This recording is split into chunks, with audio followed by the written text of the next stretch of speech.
find the environment where good men are.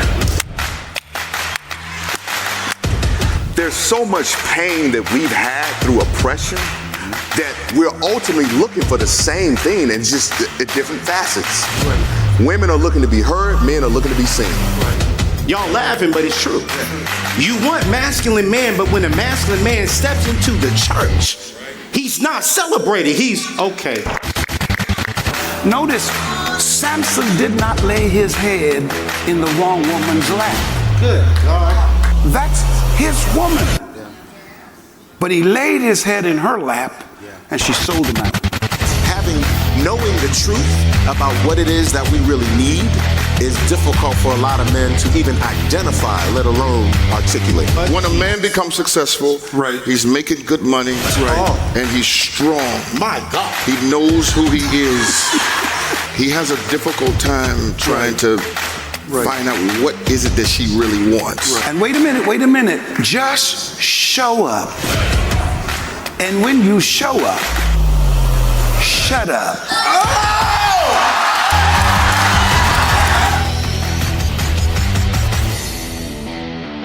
I'm so glad that you're back with me on the podcast. Today is going to be fun. I got to tell you, man, I got a group of men who are going to be in a deep discussion. We're going to talk about money. We're going to talk about women. We're going to talk about femininity, masculinity, you name it. And I want all the women and men to stay tuned because this is going to transform your life. Yours truly was a part of this discussion.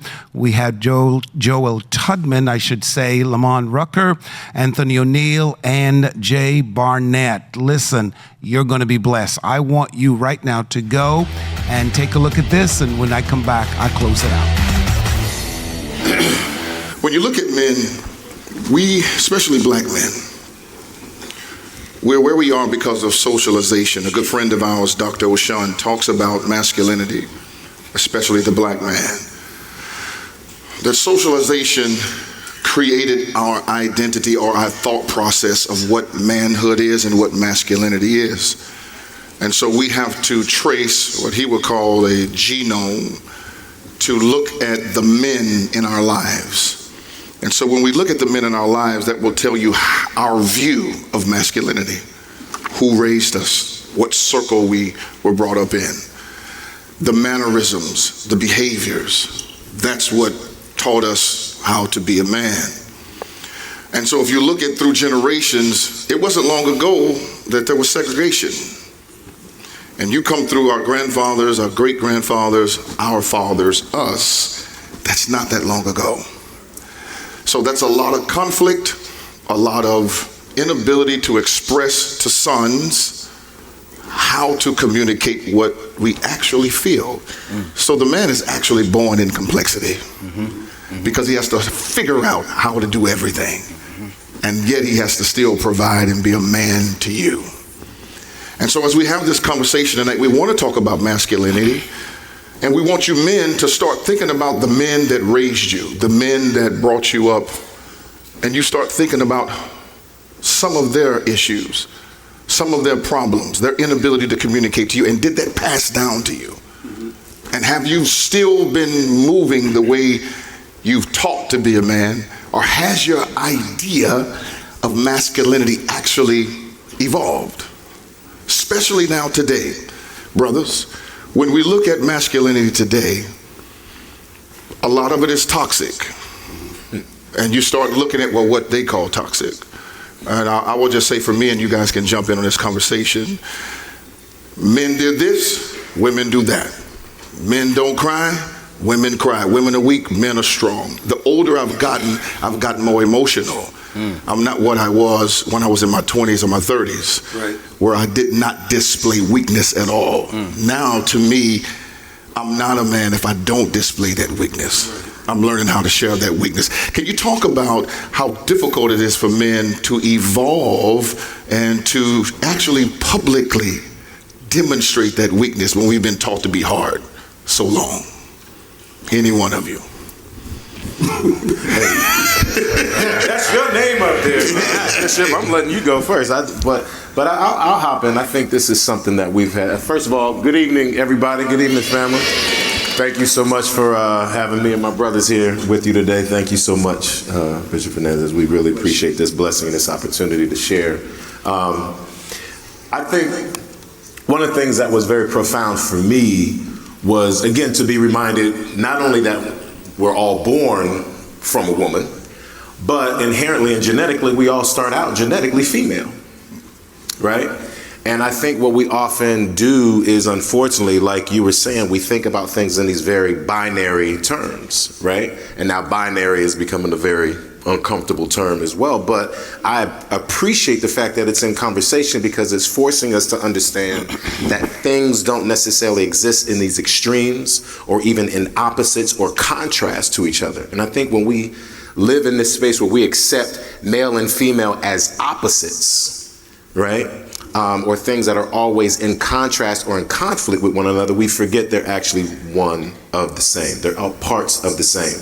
So I think a real man, as you said, understands that, yes, I'm part female. I have feminine energy. I have feminine genetics and DNA, and there's nothing wrong with that. And lean into the power of that. And unfortunately, we are socialized that anything associated with femininity is negative. So how are we supposed to respect our women if everything that we are taught in association with anything that is feminine is a negative thing? We've lost respect for them from the get-go, let alone we don't love those powerful elements of ourselves. So really understanding that those are elements of power. Even in their softness, that doesn't mean it's weakness. It's vulnerability, but that doesn't necessarily mean it's weakness. Vulnerability is power. Vulnerability is strength. Nurturing is strength. Sensitivity is strength. Compassion is strength, you know? And that's, for me, what has helped, as you said, like that concept of manhood was able to really just, not just evolve, but become an exponential concept of what masculinity actually includes, and that it embraces femininity just the same. And I think by embracing that, we embrace that within ourselves, and it also gives us the opportunity, I think, to hold our women and our daughters and our mothers closer to us just the same by respecting what they are and appreciating what they are, because they're in us, and our energy is in them too, right? Women have masculine energy, and most of the time they're criticized for that too. It's foolish. It's foolish, really. Jay, I want you to jump in on that, especially from a mental health perspective. What are you seeing as you're counseling or you're treating guys? What's going on with men who start wrestling with masculinity? Again, thank you, Bishop Fernandez, for having this. I think this opportunity is so profound because in most cases, as Bishop, we've spoken about, is I don't think church has done the best job providing space for men. So men have been conditioned to suppress. They've been conditioned to be closed off. And when they're at home, someone is saying, how do you feel?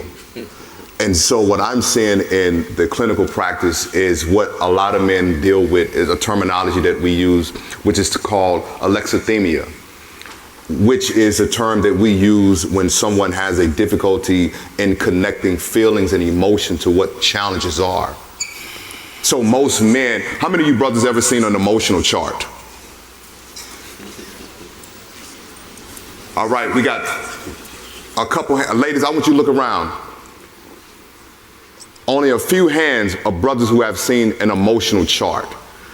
When most men come into therapy, before we even get started, I'm having to present to them what an emotional chart, because most of us only know what anger is.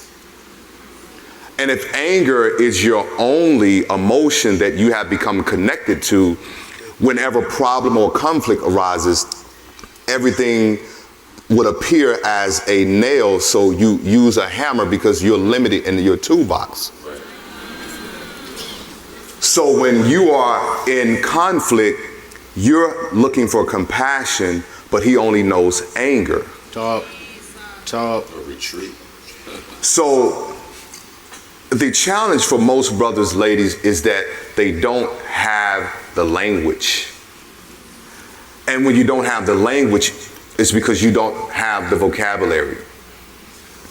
And I know many of you have become dilapidated in this space of dating or even in your marriage. And I've seen couples, husband love their wife, but he has not been able to be open with her.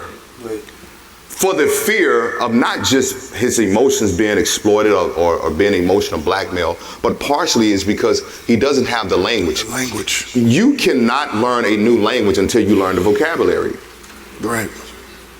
And if you don't have the vocabulary, he can't clearly articulate. So when you're asking him how he feels, he becomes frustrated because he doesn't have the language. an answer.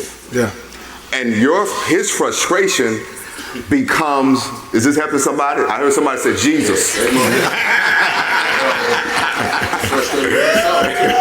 So not only is he frustrated with himself, now there's parts of you that internalize it as if, what, does he not love me? Does he not care? Right. And most of the time, men process in silence. You process through talking. Look at the brother raising his hand back here. But you know what, Jay? I'm gonna say this, I'm gonna probably get in trouble. Go ahead. We got you back. Thank you, brothers. One thing, man, I watched my mom do. My dad, I saw his masculine energy grow as a man because of my mother. That's right. We had men stand up in this room. Yesterday when Dr. Tracy came out, y'all was like, woof, woof. Y'all celebrated her. Men stood up.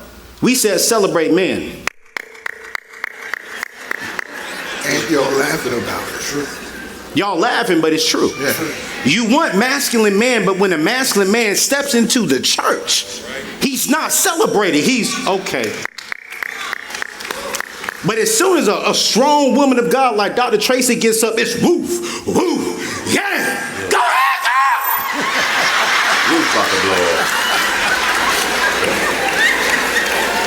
But you want this strong masculine man. But I watched every time my father stepped into the church, if he stepped into the house, whenever he stepped into the building, my mom was celebrating him more than any other person in this world. And so on top of his, it's like not only do we not know the language, but we don't know what it feels like for a safe space to be celebrated. The only time we hear y'all go roof is when we start barking. It's when we start doing something wrong, then y'all are loud. That's it. But the moment we show up and we're soft and we're supportive and we're here, we're trying to learn, we're trying to grow, it's like, boy, I expect you to do that. Right.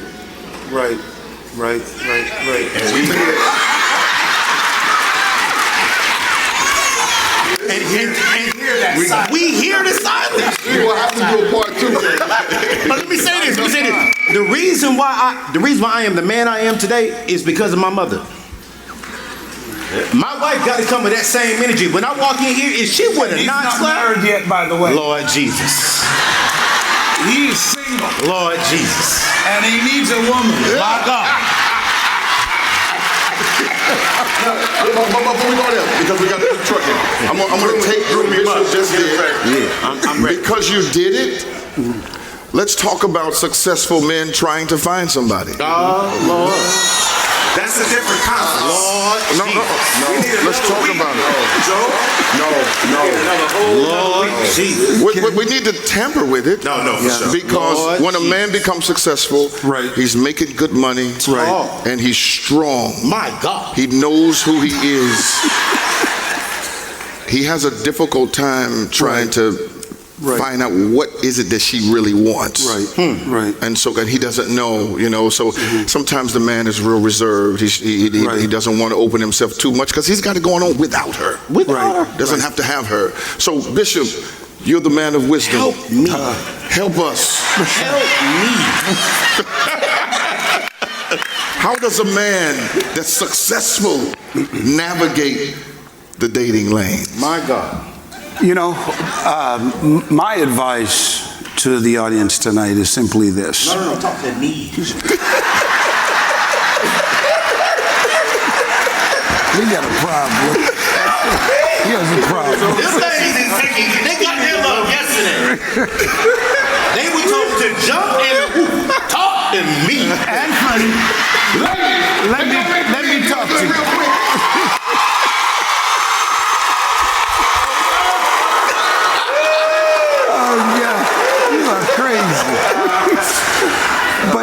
seriously, you know, successful men, the best thing you can do is to model the image of Boaz.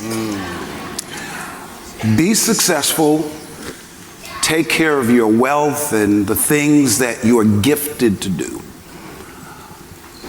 So there's not much for successful men to do. The problem with successful men is you leave your business to hunt for the woman.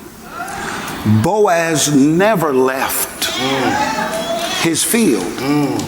Ruth came to the field. That's good, Bishop. So for women, the smartest thing you can do is to go find the environment where good men are. My God. And wait a minute, just show up. And when you show up, shut up.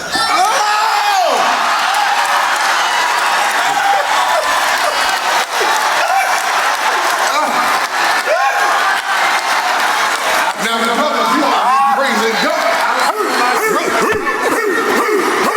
Yeah, you ought to be barking for that.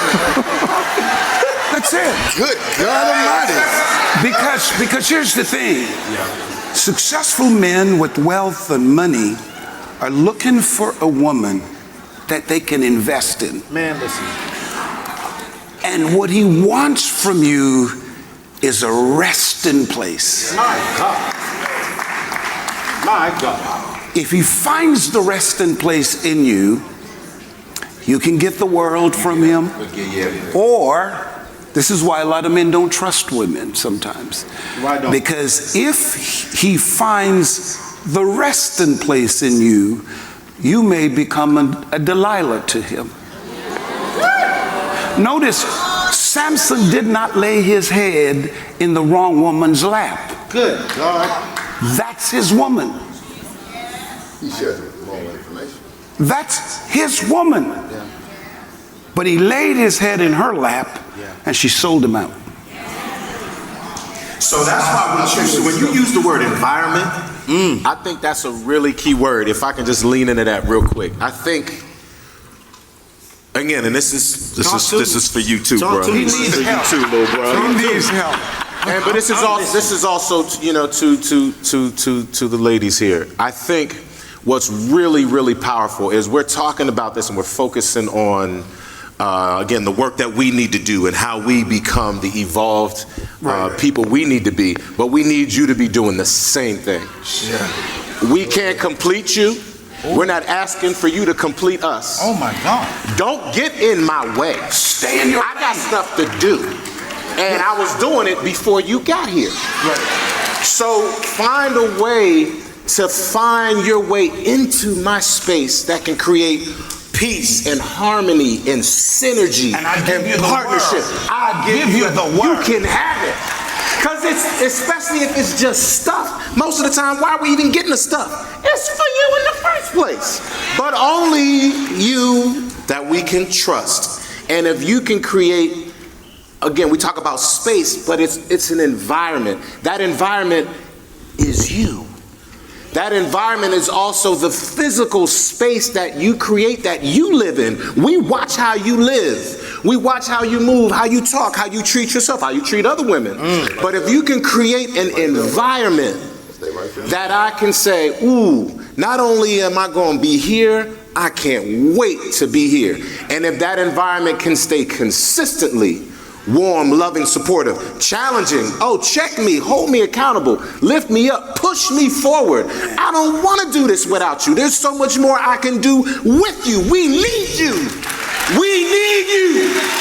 Hey, I want to We need you. I got it. But not if you are going to get in the way of what God is asking me to do. Get out of the way if you can't be part of the way. But we need you. Just to add quickly to, I don't think men get enough credit for being as intuitive as we really are. Right. I I never forget hanging out at we were at a restaurant. This lady, she was 50, and we were talking about emotions, and she said, I didn't know men had emotions. I didn't know you guys think like this. I didn't know you guys talk like this. What? And I was like, how are you here 50 years, you don't, but because oftentimes the messages that you are presented with shows you a very limited range of who we are as men.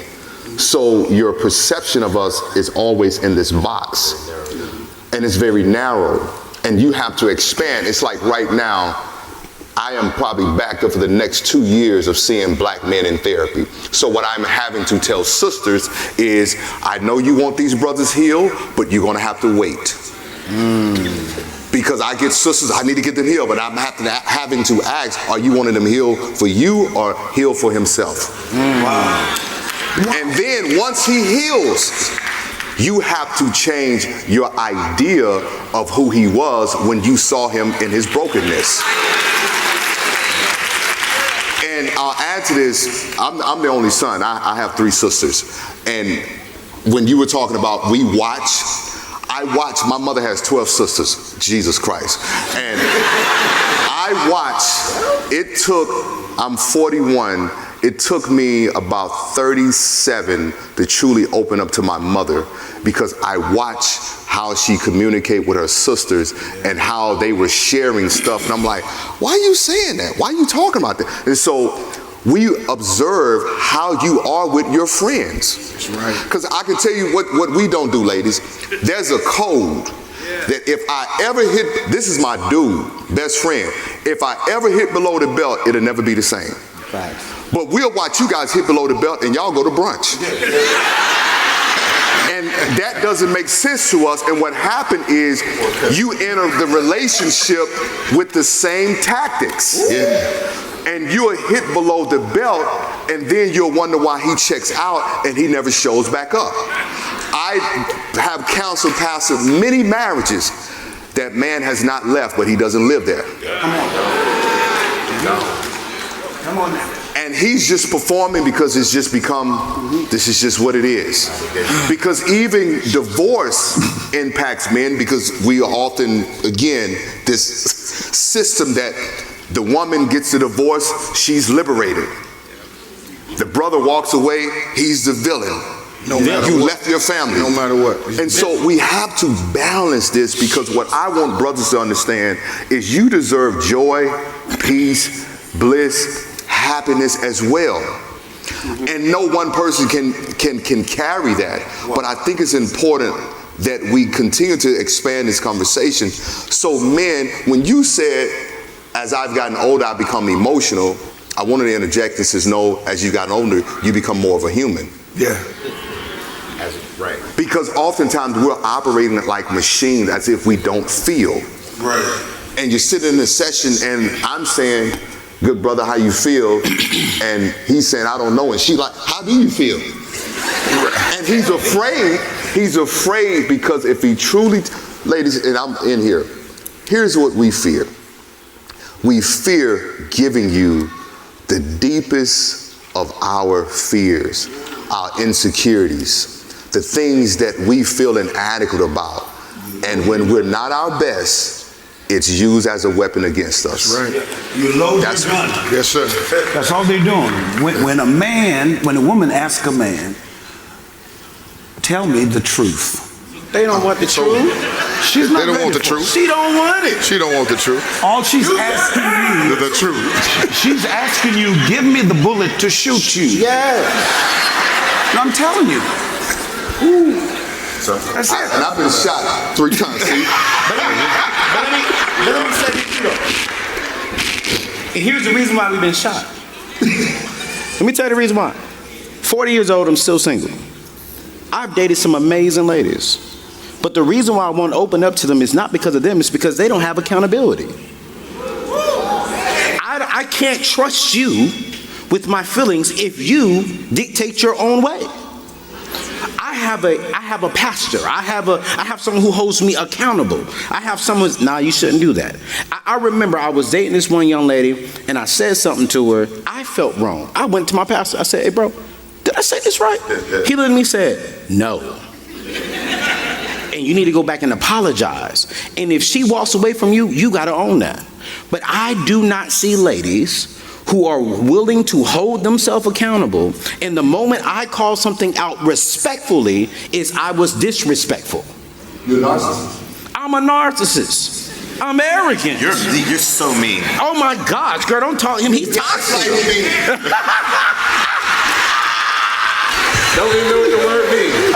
What is disrespect? Please stop with this social media psychology. Jay, what is? Let's talk about respect. Emerson wrote a book called Love, Respect, Psycho. Yep. And in that book, he talks about it is the jobs of the man to respect or to love. He says the job of the man to love is the job of the woman to respect.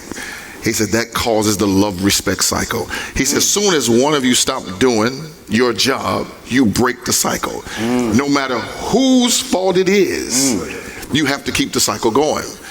Why is it that we're having such a difficult time dealing with disrespect? Disrespect just disrupts everything for a man. Oh my God. I think that's the level of socialization. I think that's where we are too. So I think what we've, and again, of course, this is no disrespect to our beautiful women and the power, like I said, in our women. And trust me, I come from revolutionary women who are all about, again, feminism, women's suffrage, whatever you want. Like you can't silence the women in my family, right? In any of those ways. So that the power that comes from women is a great thing. But there's like losing my train of thought. Get it back. That's right. Yeah, so thank you.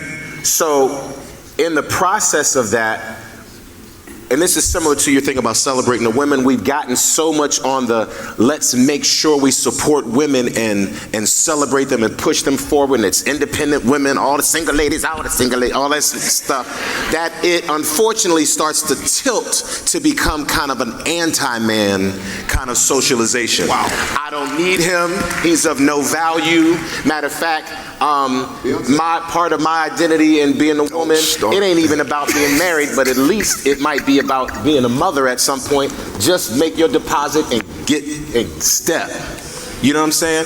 I don't need, so again, we're continuing to be given this message that we have no value and we're not important. And that's not supposed to foster some resentment toward you. Of course there is. So now again, we're getting to this place where the disrespect of men is now absolutely okay. Let me go here. Don't go there. I'm going to go here. Uh-oh. Can you make love to a disrespectful woman? No. I don't know. No.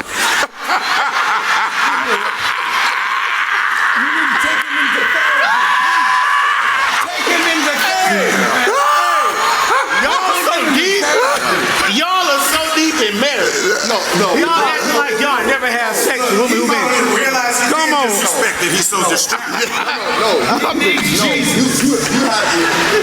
have to hear his question. He didn't say, he didn't say have sex. He said make love. No. There is a difference. I ain't never been in love. I don't know. Okay. Shut up.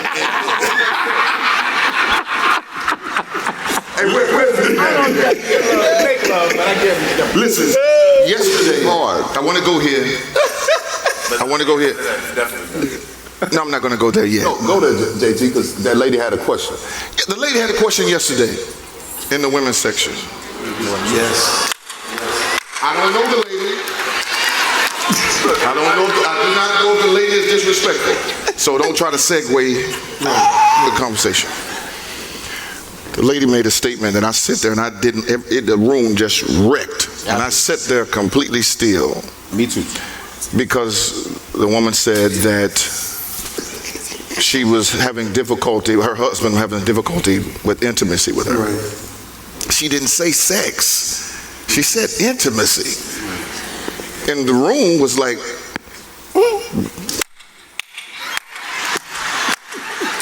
get nasty. Cool. But that's from a woman's perspective. There's a reason why that man does not want to be intimate. And sex is not always intimacy. No. When in my 20s, I wanted to smash. In my early 30s, Smash. With a little bit of intimacy. Yeah, a little bit. Intimacy starts sprinkling in. Now I like for my wife to feel on my booty. I like for my wife to rub up next to me. You want your wife to feel on your booty? My booty. Grab my butt. No, let me tell you why that's so great. No, that's so good. You know why? You know why that's so good? Because I literally just had another conversation, Joe. I'm so glad you said that. That is about You a booty man people too? even no. Yeah, well, not mine, but yeah. Yeah. Yeah. I'm a titty man too, though. No, keep them close. Keep them close. Lay hands on him, Bishop. Come on. Let's leave it down there. Lord, leave it there. Everybody, while we talk, everybody. All right. So, leave him there. Leave him there. Lord, Jesus.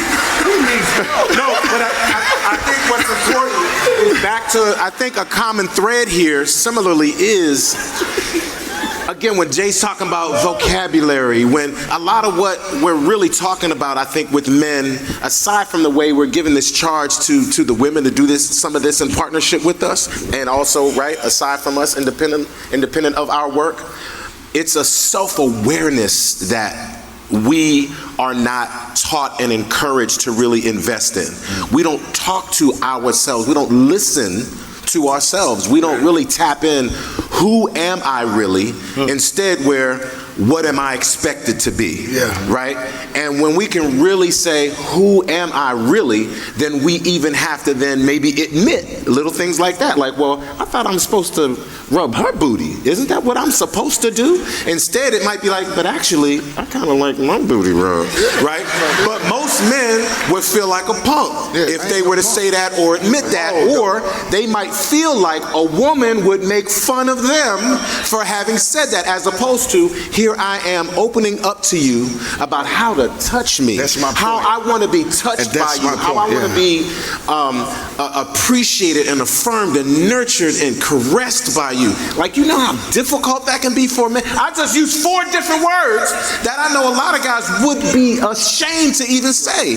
But it's those kinds of things. But at least when we know, because the real intimacy that needs to happen is here.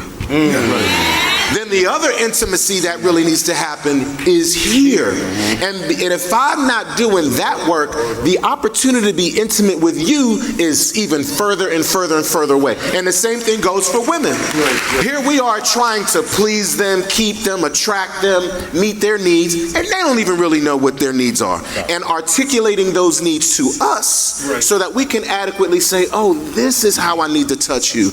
This is how to love you. This is how to talk to you. This is how even to challenge you, to push you, to disagree with you, how to fight fair, and all these different things that people, like these tools. But so much of that, like knowing what it is about our bodies, about our emotions, about the romanticism that men live into. We got our own little romantic movies and novels that, you know, we want, or that we're living by, or that we're aspiring to. Some of it we learn, okay, it's just fantasy. And there's other things that like, nah, man, I wanna have this in my life. I want my life to this and that. I want to connect with the woman in this way. But knowing the this about what it is that we really need is difficult for a lot of men to even identify, let alone articulate. Yeah, this is why what you're doing, Bishop, is profound. Very. This is why therapy is essential. I went from being a pro athlete to not having emotions to now in this mental health space being a therapist and watching so many couples. 70% of our clients are believers. And you would be surprised of this construct that believers live in without acknowledging the expansiveness of humanity. Particularly in married couples. Going back to what you said, we don't allow expansive thought. Right. I've had to sit with couples and say, you guys have been together 10 years. What does the marriage look like now? How are you both different now? When you was dating, she responded when you was blowing on her ear. Now, you take out the trash and she was ready. But again, creating space to have conversations and dialogue that we both have changed. Right. And how might we need to end the marriage? And I'm not talking about the marriage as in the piece of paper, but the union that you both built it to say, how do we deconstruct this model and reconstruct a new model? Because we're not in our 20s anymore. Right. Now we are empty nesters. Now we have teenagers. The baby's not up crying at night. So I don't think we give enough grace to each other. And I'm going to say this, particularly for us as black and brown folks. True. There's so much pain that we've had through oppression that we're ultimately looking for the same thing and just at different facets. Right. Women are looking to be heard, men are looking to be seen. Right. And because we've never had the opportunity to truly engage with one another, we don't show up trying to walk shoulder to shoulder. We show up with boxing gloves on. Right. And this is why there's such defensiveness in the relationships. Right. And so no one can really hear what is needed. And if you can't hear what's needed, you'll always be talking about what the other wants. And true relationships is about a dance. If your wife is in menopause, you have a different wife right now. Right. If she just had a baby. She has a different baby. This is for you brothers. Right. Because my challenge to you is expand beyond where you learned. Mm-hmm. Because most brothers don't evolve beyond leaving high school. Real talk. This is why a lot of brothers will stay stuck in their glory days. I call it the Al Bundy syndrome.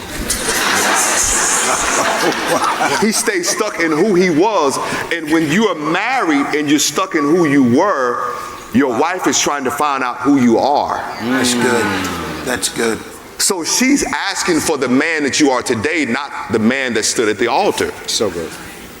Because now she's having to adjust her frame that we're different. Yeah. And this is what happens when couples begin to part. The first thing they say is, we've grown apart. I don't want you to go no further. Pause. Because I want to talk about men and money. And I want Anthony to talk about it. Money is a big issue that causes divorce, causes problems. The man is trying to make it happen. He's looked at as an ATM machine, as a provider on a regular. But Ann, I want you to share with brothers how they can change their lives economically. I think one of the things that I had to realize for me when I was homeless, sleeping in the back of my car, that I had become a frog. I was in high school, and this is illegal today. But if you know anything about frogs, frogs get comfortable inside the heat. We put a frog inside the pot, Joel, and we go from 1 to 3, the frog is jumping around, 3 to 5, the frog gets comfortable and it starts to go to sleep. We go 5 to 7, 7 to 8, 8 to 9, 9 to 10, we boil the frog. 12, about two years later, I'm in the back of my car, homeless, drowning in about $40,000 worth of debt. And the Holy Spirit said, you become the frog.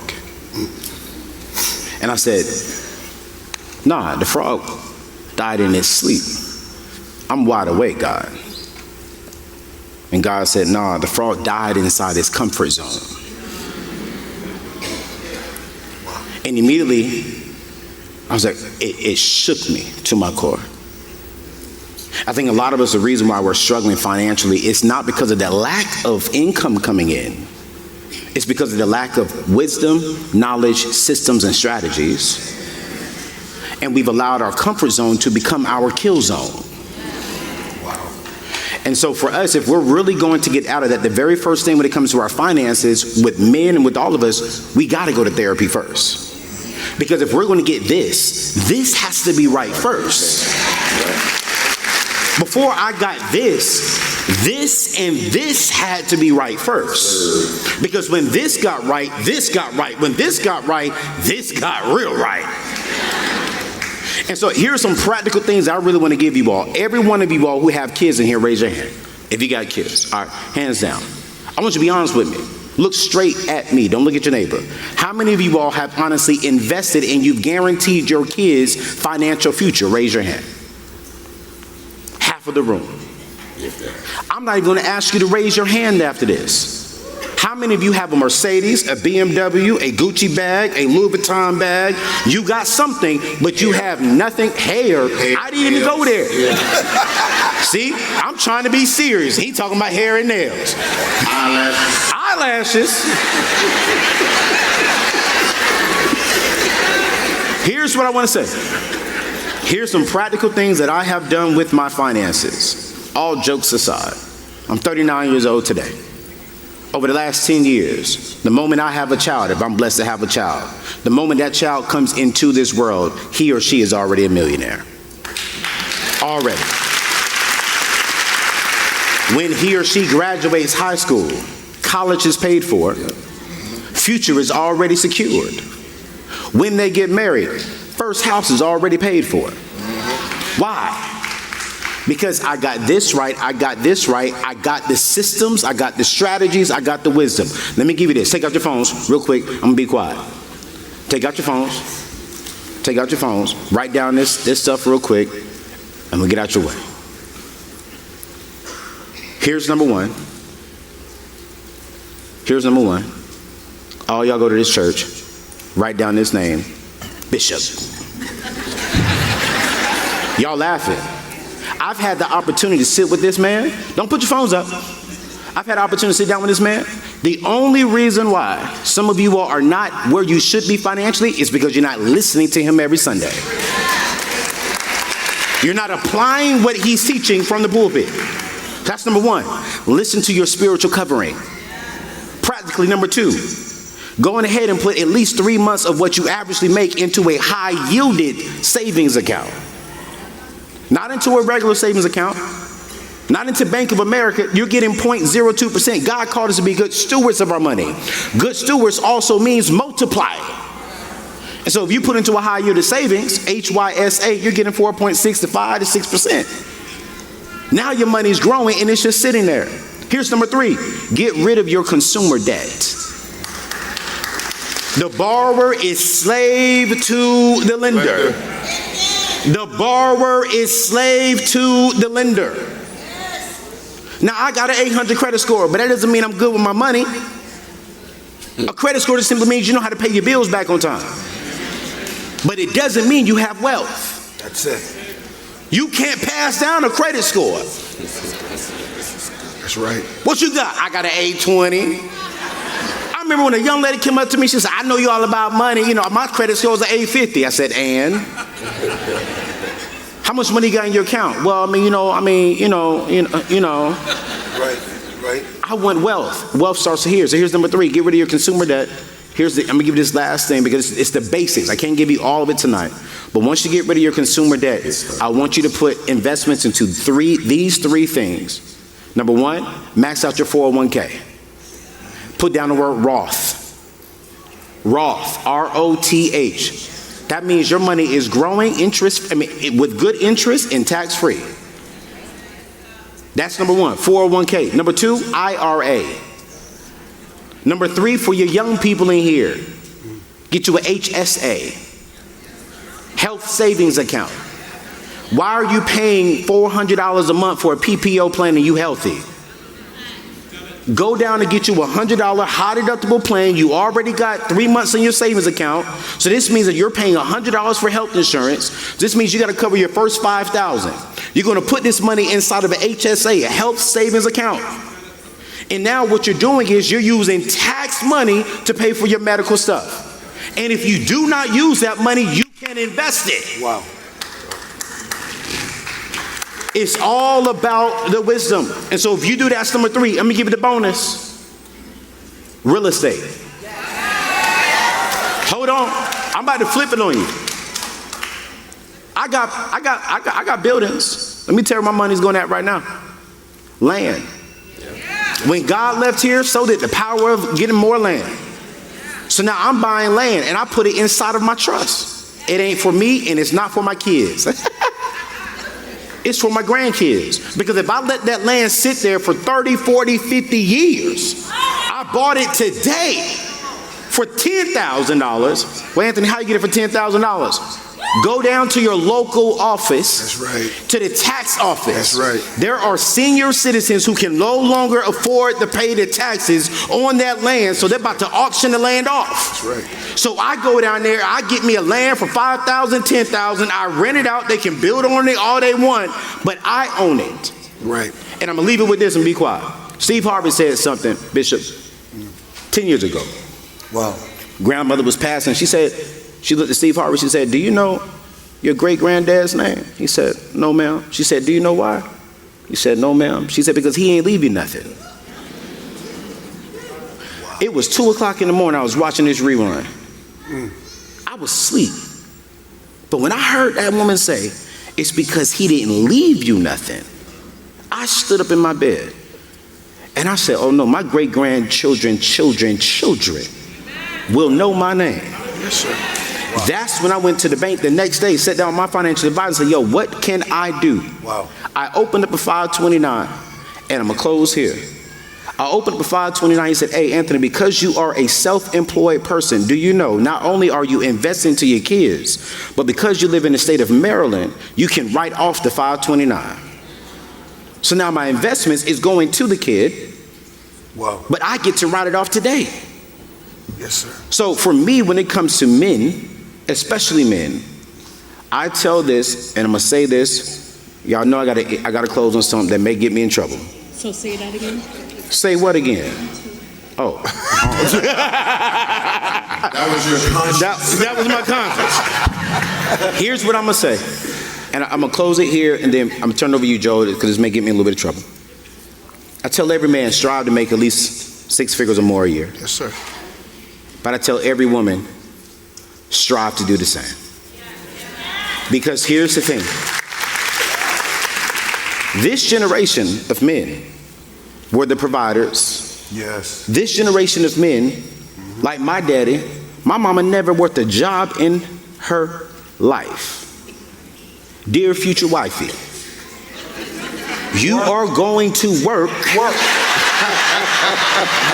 Watch this. Yes, sir. It's not because I can't provide. That's right. It's because if we come together and if we build a vision, why am I working for the vision all by myself? We can get there quicker because what God put on the inside of you was for us. And whatever he gave me, we can get to that 20 million, 30 million, 40 million quicker together. That's right. So all y'all ladies who said, I want me a man to pay all the bills, go get you that man. Because this man right here, I'm going to tell you this right now. My vision is too big for just me. Yes, sir. God is sending me an Eve. Brothers, don't get you no woman. Let me be quiet. I'm not married. Let me go ahead. Now, that was a real discussion. I mean, this is why we call this podcast The Real Ones, because we really talk about sensitive matters and, sometimes it's uncomfortable, but we need to discuss these issues and then have fun with it. But at the end of the day, the goal is to empower you. Now, if you got something from the podcast, I want to hear from you. I want you to tell me, Henry, this part blessed me, or I didn't like this part, because we'll take the good and the bad. We're not just going to be happy and, when people give positive comments, but when you give the negative ones, it allows us to rethink. Maybe we need to, do something differently, or probably we can correct you if you're even wrong. So please make sure that you leave us a comment. By the way, I need your support. I'm going to ask you to support us in any way you can by sending your donation. Go to henryfernandez.org and click on the donation link. And let's spread the word to a lot of people about the podcast and fund it so that we can get some real ones into our community. I can't wait to see you on the next podcast.